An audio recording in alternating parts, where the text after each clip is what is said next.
С около 10% повече продажби на жилища в София, Варна и Бургас отчитат посредниците. При ваканционните имоти ръстът на сделките с 20 на 100, а при земеделската земя минус 30%. През 2013 цените на имотите останаха стабилни и се очаква да се запазят на сегашните си нива и през 2014. За първи път от 5 години почивните дни през декември и януари са били активни за брокерите на имоти. Провеждаха се огледи, включително и на 24 декември и така интереса на купувачите се запази и се сключват сделки и в момента. В София и Варна обикновено се купуват жилища с цена до 750 евро на квадратен метър, в Бургас до 600, а в Пловдив около 550 евро за квадрат.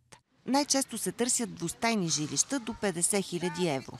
Но хората все по-трудно намират желания имот, заради разминаване с цената на продавача, недобра архитектура или проблеми с инфраструктурата в района.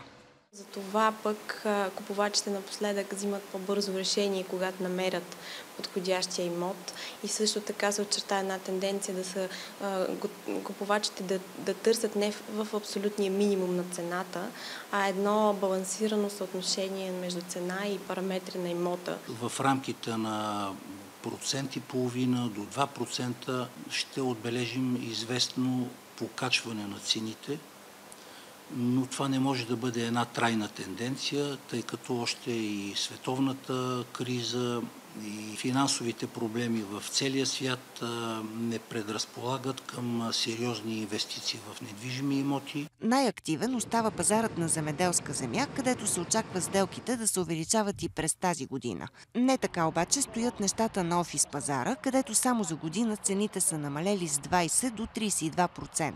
Заради големия обем новопостроени сгради, дори в центъра на столицата цените вече не надхвърлят 10 евро за квадратен метър. Забелязва се едно преместване на фирмите от по-големи към по-малки и по-оптимални офиси, изискващи по-малко средства за тяхната поддръжка. Посредниците очакват средно с около 10% повече продажби на имоти през 2014.